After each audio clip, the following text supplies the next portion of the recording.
Alors, bonjour à tous, bienvenue pour une nouvelle session autour de l'Assemblée digitale panafricaine. Ça fait maintenant 2 jours que nous avons pu aller au contact de nos communautés, au contact de nos gouvernements, au contact des différents leaders pour partager ensemble sur l'impact de la crise, mais également sur les actions que nous devons mettre en œuvre maintenant pour préparer la riposte après-crise. J'ai le plaisir d'avoir aujourd'hui avec moi le ministre délégué à l'entrepreneuriat rapide, Monsieur Pape Sarr, à qui je souhaite la bienvenue. Donc, bienvenue, Monsieur le ministre. Merci, Eva. C'est un plaisir pour moi. Le plaisir est partagé.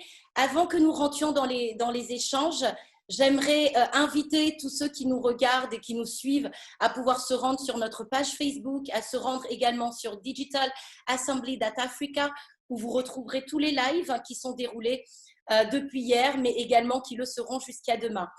Donc, Monsieur le délégué général, ça fait maintenant 2 ans que l'ADER a été créée. Dès le lancement de la délégation à l'entrepreneuriat rapide pour les femmes et les jeunes, il y a eu un très fort lien qui s'est créé avec l'écosystème, avec les entrepreneurs même, je dirais-je. Donc, quel est le regard que vous portez aujourd'hui sur le développement des startups numériques au Sénégal, mais également l'accélération du digital qu'on vit aujourd'hui avec cette crise? Alors, je vous remercie et c'est un plaisir pour moi de m'adresser à vous téléspectateurs et à tous ceux qui nous suivent sur les réseaux sociaux. Donc, mon nom est Papa Amadou Sarr, je suis ministre délégué général de la délégation générale à l'entrepreneuriat rapide pour les femmes et les jeunes, un instrument que le président Macky Sall a mis en place en 2018 pour venir à l'aide aux femmes et aux jeunes entrepreneurs de notre pays.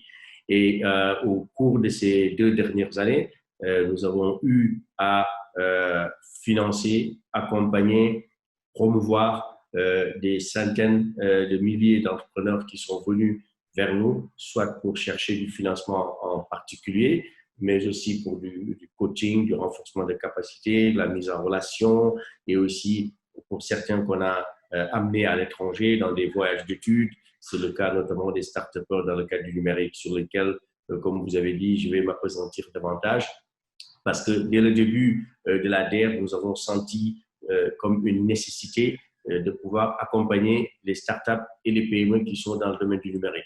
Parce qu'en général, ce sont des entreprises qui ne sont pas très solides dans le sens des garanties bancaires qui sont demandées par les institutions financières, leur permettent de faire des investissements souvent lourds et où le retour sur investissement n'est pas garanti à tous les coups. Parce que qui dit startup parle de début, parle d'innovation, parle de disruption. Et dans ce cas de figure, la plupart de ces jeunes pousses qu'on accompagne ont des idées, souvent sorties d'école ou après 2 ou 3 ans, après l'étape de proof of concept et qui doivent passer à l'échelle.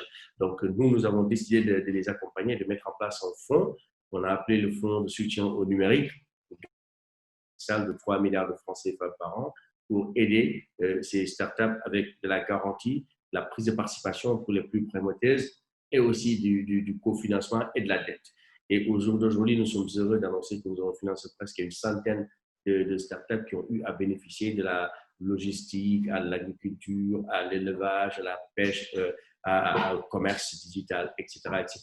Mais toujours avec cet aspect digital et numérique et technologique. Et donc, au cours de ces 2 dernières années, j'en ai vu beaucoup. J'ai été très, très, très surpris et agréablement par le talent des jeunes startups sénégalaises, par leur créativité, par leur résilience et qui se manifeste aujourd'hui même à travers la crise du Covid-19 que nous sommes en train de vivre. Par exemple, une initiative que nous avons lancée en partenariat avec le ministère du Commerce, où on a lancé une plateforme qui s'appelle Kaimoguru, ou Vends-moi du pain, où ce sont ces jeunes start-upers qui ont développé une plateforme électronique et avec des moyens de transport comme des scooters, des berlingots, etc., etc., sont en train de distribuer le pain auprès des familles en cette période de Ramadan et pour éviter justement les attroupements devant les boulangeries à 18h, 19h et respecter les distanciations sociales prodiguées par le ministère de la Santé ou l'Organisation mondiale de la Santé. Voilà de façon ramassée ma perspective sur cela et dire aussi qu'au cours de ces 2 dernières années, le travail que nous avons fait avec vous-même, Kinea Lab, mais d'autres structures La Place, CETI, Jocolab, Concret, ont eu à faire de sorte que des dizaines de startups ont eu à participer à des événements internationaux tels qu'Afrique Excel, il y a 2 ans à Bamako, où le Sénégal est sorti, je dirais, largement vainqueur parce que sur les 20 startups qui ont été retenues, les 10 étaient sénégalaises, 5 étaient soutenues par l'ADER, qu'on a amené à Vivatech à Paris avec le chef de l'État lui-même. Il y a aussi le CES à Las Vegas où nous avons amené 3 ou 4 startups qui ont eu à faire des découvertes majeures. L'un d'entre eux fait partie des jeunes qui ont découvert ou qui ont créé Dr. Care dans le cadre de la lutte contre le Covid, etc. etc. Merci beaucoup, Monsieur le délégué général. En effet, c'est très intéressant parce que ces exemples montrent la valeur qui est créée dans la collaboration entre le secteur public et le secteur privé et comment est-ce qu'on peut mettre en place des paradigmes différents. Vous avez notamment fait preuve d'un leadership très fort dans le processus du Sen Startup Act qui a permis de réunir la communauté, de mobiliser également des parties prenantes étatiques. Quel est le retour d'expérience que vous faites aujourd'hui de ce processus que vous avez accompagné? Alors, en effet, c'est vrai que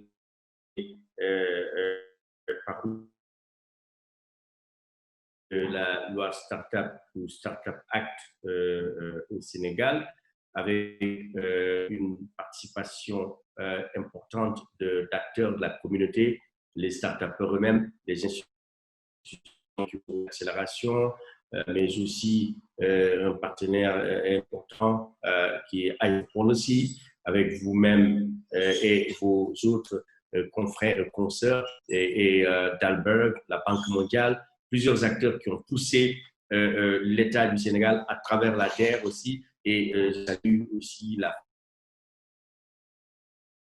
finance de M. Ba, qui a eu à tous les niveaux du ministère des Finances, des impôts et domaines pour accompagner ce processus qui a eu 9 mois ou 1 an maximum, ce qui a été un record en Afrique. Et si on se rend compte que la Tunisie a pu faire ce même exercice, mais en 3 ans.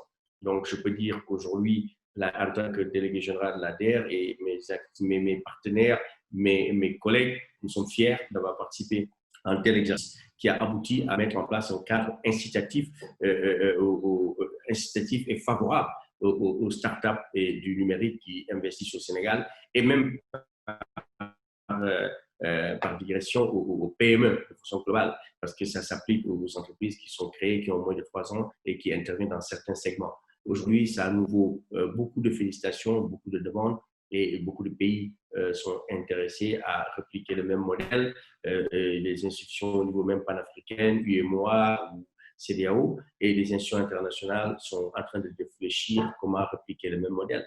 Et vraiment, nous sommes prêts à accompagner les pays frères de la sous-région pour mettre en œuvre une telle loi parce que je suis conscient et j'en suis convaincu que c'est vraiment la voie à suivre pour aider à promouvoir et essaimer des startups, de nouvelles idées, de l'innovation, de la recherche et développement parce que ça coûte cher et il n'y a pas assez de ressources pour. Donc, mettre en place des incentives fiscaux, juridiques et aussi qui permettent aussi d'alléger les charges pour les entrepreneurs, c'est quelque chose que les États doivent encourager pour créer de futurs champions dans plusieurs secteurs. Merci beaucoup. En effet, aujourd'hui, c'est vrai qu'il y a un intérêt fort. Beaucoup de pays ont entamé ce processus. D'autres regardent vraiment le Sénégal comme un modèle. Ce qui a été également très important, c'est ce rôle fédérateur qu'a joué l'ADER et que vous avez joué également personnellement pour pouvoir créer des liens avec la présidence, créer des liens avec les autres ministères également autour de cet objectif commun. Est-ce qu'il y a un moment dans le processus qui vous a marqué plus qu'un autre? C'est vrai que c'est un processus qui a été long, comme vous l'avez dit, même si court en comparaison aux autres pays. Oui. Et Oui. il a fallu fédérer, il a fallu co-créer, consulter la communauté également.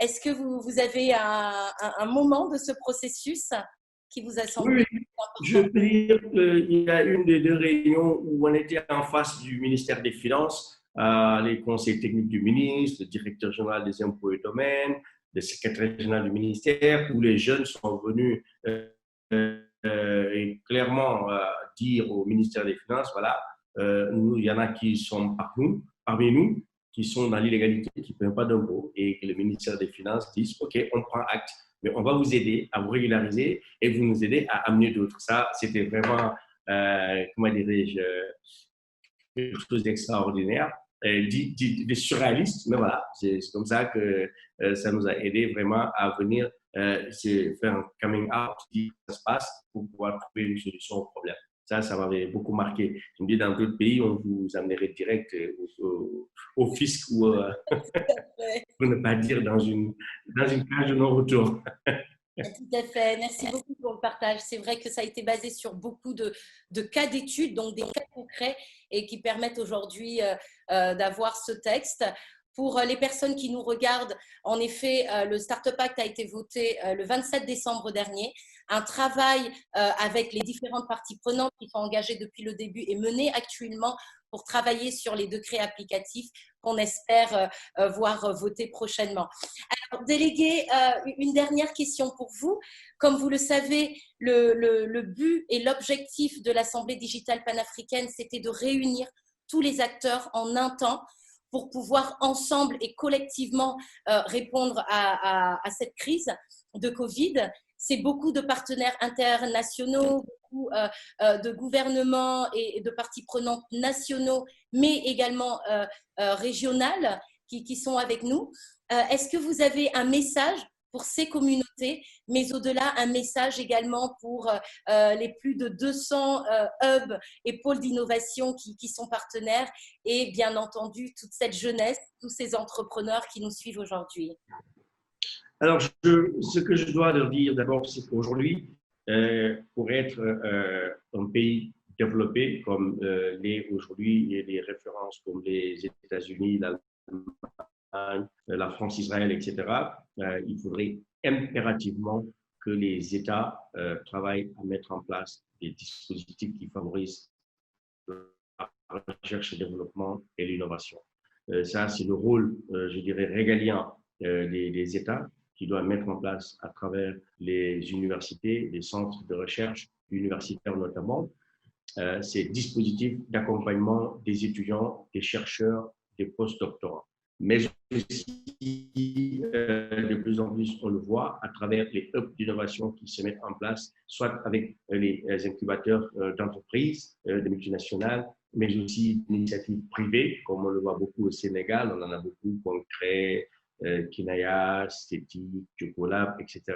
Je les encourage vivement tous ces hubs d'innovation, de recherche et développement au Sénégal, mais aussi à travers le continent, de persévérer, de ne pas baisser le pas, de s'équiper davantage, d'avoir les matériels dernier cri, les Fab Labs et tout ce qui peut être trouvé comme nous, on l'a fait, on l'a vu au niveau de la Silicon Valley, à Paris ou en Israël, qu'on puisse les avoir ici au Sénégal, en Afrique, pour que nos jeunes puissent se former ici, se professionnaliser et faire tout ce dont ils ont besoin de faire sans pour autant se déplacer ou contribuer à cette vague massive de brain drain ou le flux des cerveaux qui vont au profit des nations développées. Ça, je suis convaincu de ça.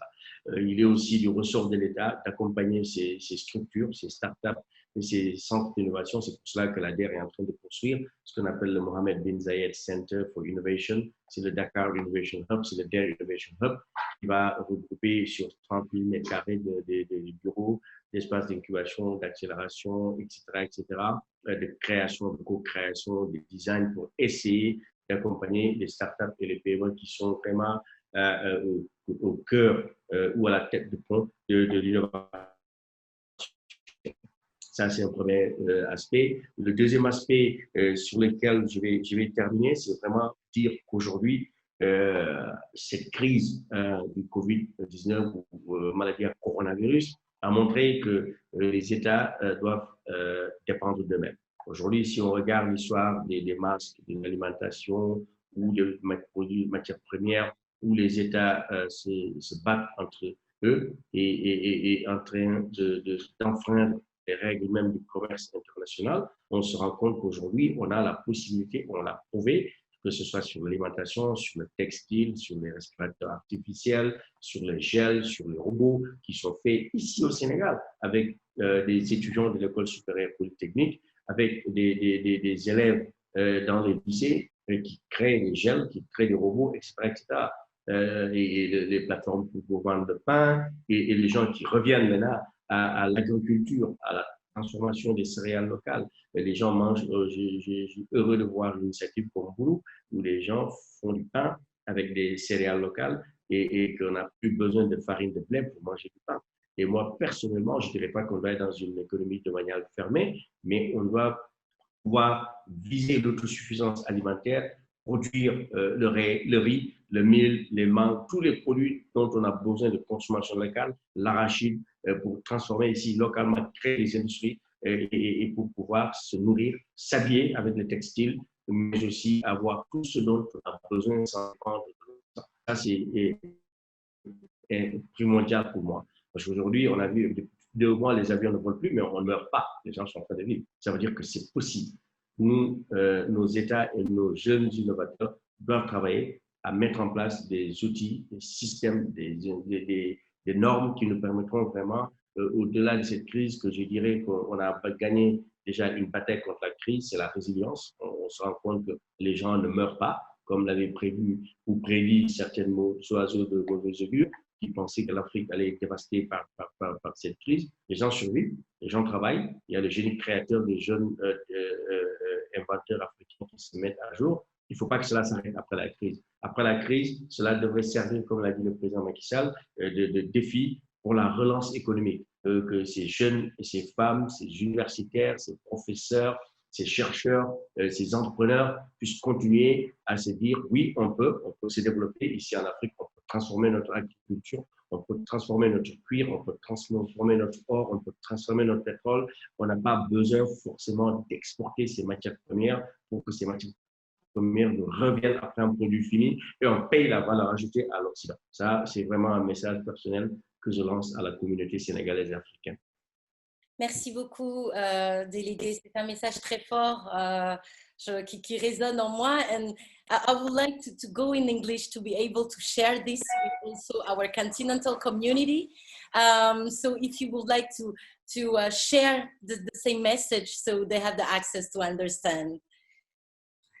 Yes, so I was saying throughout this crisis of COVID-19, we have realized that Africa have been resilient. Some international organizations of people or medical doctors had predicted a massive death of Africans throughout the crisis, but we have shown and proven resilience, and Africa has been and is weathering the crisis in a good manner, people respecting the measures that protect the populations. We have more deaths abroad, I mean, in Europe and Asia and in Americas than in Africa. And Africans are also being creative. They are using their own methods and means to create products, to create gels, to create masks, to create respiratory and instruments, and also to feed Africa itself. We're no longer importing massive tons of rice or others. People are eating bread, people maize, millet, sorghum. People are, transforming the nuts, the cashew, the groundnuts, and people are, feeding themselves. So now, our economy is to no longer need to export all our raw materials to Europe and that they come back to us with a value added we pay to Europe. We can definitely feed ourselves. We can definitely, have the way to develop the ecosystem that will develop our hospitals, our buildings, our infrastructure, and everything we need. And Africa should definitely go on the path of a structural transformation of its economy to be more resilient for the future and, prevent future pandemic. Merci beaucoup, Monsieur le Délégué Général, pour le moment qui nous a été accordé. On rappelle que la DER, donc la Délégation à l'entrepreneuriat général des femmes et des jeunes, est une institution publique au Sénégal. On vous invite à aller la découvrir sur leur site web, mais également sur Facebook, et rester connectés pour le temps qui nous reste encore avec l'Assemblée digitale panafricaine. Dear Minister, thank you very much. Merci Emma, merci de l'invitation et c'était un plaisir de participer et je souhaite bonne continuation à l'Assemblée panafricaine digitale. Merci beaucoup, le plaisir est partagé. Merci. À très bientôt. Merci.